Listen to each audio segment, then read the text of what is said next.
उत्तर प्रदेश में योगी सरकार ने अवैध और इलीगल तरीके से इनक्रोच किए गए जगह पर बुलडोजर चलाया। इसमें कई मदरसे भी शामिल थे जो बिना कागजात के काफ़ी समय से चल रहे थे और जिन पर एक बड़ी कार्रवाई की गई है। अगर इन अवैध कब्जों और मदरसों की बात करें तो इनकी संख्या 100 से भी ऊपर है। अब ऐसे में ये लगातार कार्रवाई नेपाल से सटे हुए बॉर्डर से बहराइच, श्रावस्ती, महाराजगंज, बलरामपुर तक लगातार की गई। हमारे साथ बहराइच के एसपी आर.एन. सिंह जी हैं।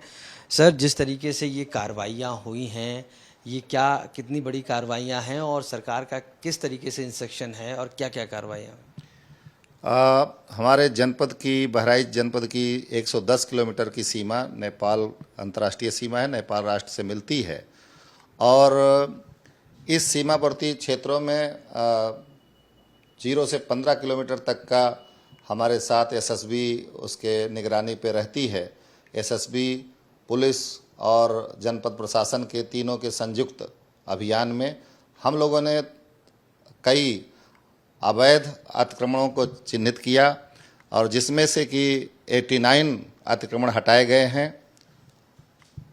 और इन अतिक्रमणों में वो चाहे सामान्य व्यक्ति के द्वारा अतिक्रमण किए गए हैं या धार्मिक लोगों के द्वारा अतिक्रमण किए गए, उन सभी पर समान रूप से निष्पक्ष कार्रवाई की गई है और उनको हटाया गया है। और ये अभियान हमारा जारी है। हम लोग और भी जो अतिक्रमण है 15 किलोमीटर तक की सीमा का, सबका चिन्हीकरण किया जा रहा है और जो भी अवैध अतिक्रमण पाया जाएगा उनको हटाया जाएगा। सीमा पर कुछ अवैधानिक रूप से बगैर विधिपूर्व कार्रवाई कागज पत्र के जो मदरसे चल रहे हैं उन पर भी हम लोग जनपद प्रशासन की और पुलिस की, एसएसबी की संयुक्त टीम काम कर रही है। आज भी हम लोगों ने 3 मदरसों को जो वैधानिक रूप से कार्य कर रहे थे उनको बंद कराया है और अवैध अतिक्रमण की ये कार्रवाई हम लोग लगातार जारी रखेंगे और जो भी सीमावर्ती क्षेत्र में अवैध अतिक्रमण है उससे मुक्त कराएंगे, अवैध अतिक्रमण हटाएंगे। सर, जो ये इलीगल इंक्रोचमेंट थे, चाहे वो मदरसे के रूप में हो, एजुकेशनल इंस्टीट्यूट के रूप में हो, ये काफ़ी समय से चल रहे थे, तो क्या ये अपनी रिपोर्ट्स भी नहीं दे रहे थे? आप लोगों ने क्या इनको कई बार नोटिस भी दिया होगा या किस तरीके से बताया भी होगा? क्योंकि जिस तरीके से आइडेंटिफाई हुए हैं, इनकी संख्या क्या और भी बढ़ सकती है? क्योंकि लगातार जो बुलडोजर की कार्रवाई हो रही है इन मदरसों पर, तो इनकी संख्या क्या और भी बढ़ सकती है? क्योंकि एक बड़ा क्षेत्र है नेपाल से सटे हुए बॉर्डर का, इस इंडिया का।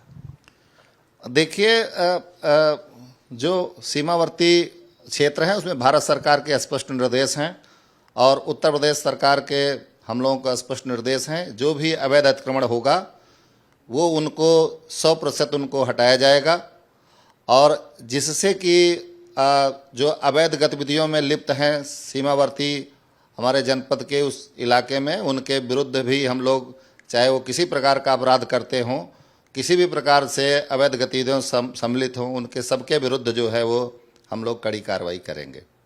सर, अभी ये कार्रवाई चलती रहेगी?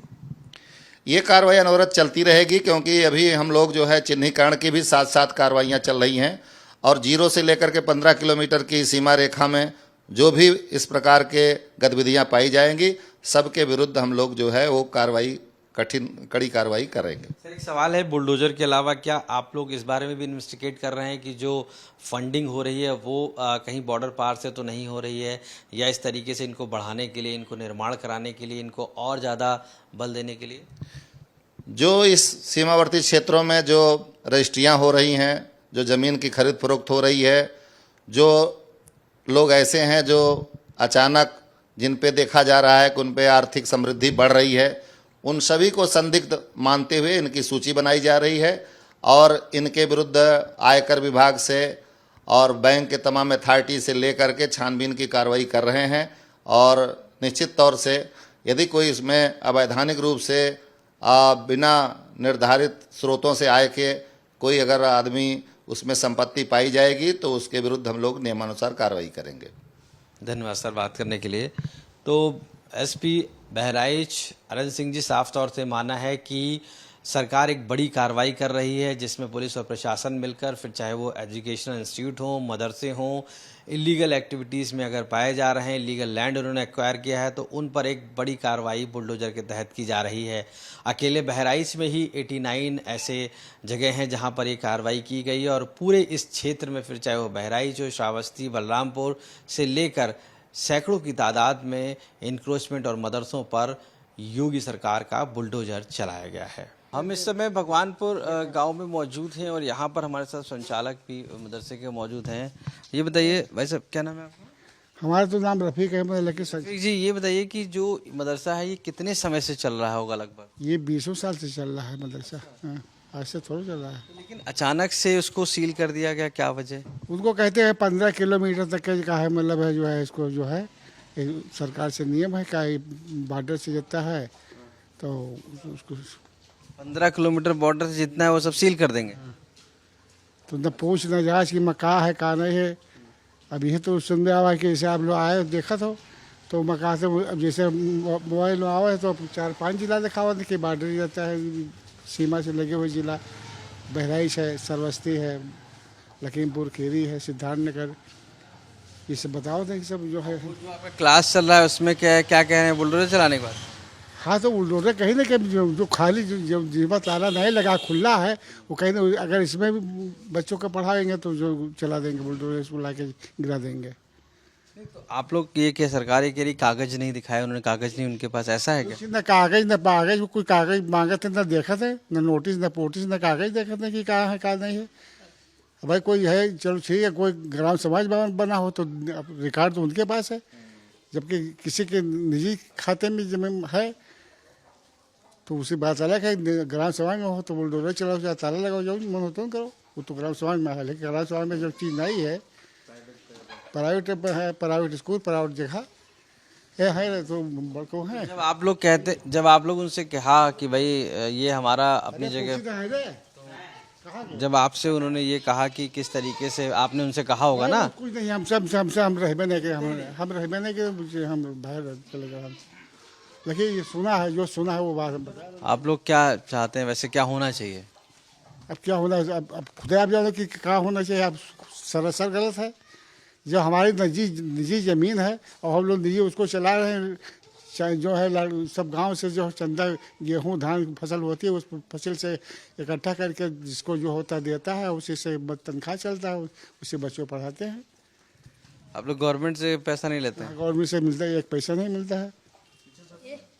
ये मान्यता प्राप्त होते हैं क्या? मानता तो वही है, कोई रजिस्टर्ड है, वैसे तो नाम लिखा ऊपर, वैसे थोड़ा लिखा जाता है। ये कह रहे हैं कि जैसे आप लोगों को फंडिंग होती है, बाहर से पैसा आता है इसमें और उसका कागज नहीं दिखा पाते। बाहर के पैसा यहाँ कुछ नहीं आता। यहाँ से हमारा अभी सवेरे जो है वहाँ से जो है गेहूँ इकट्ठा हुआ था इस फसल का, उसको निकाला गया है कि ताकि वो सील कर देंगे।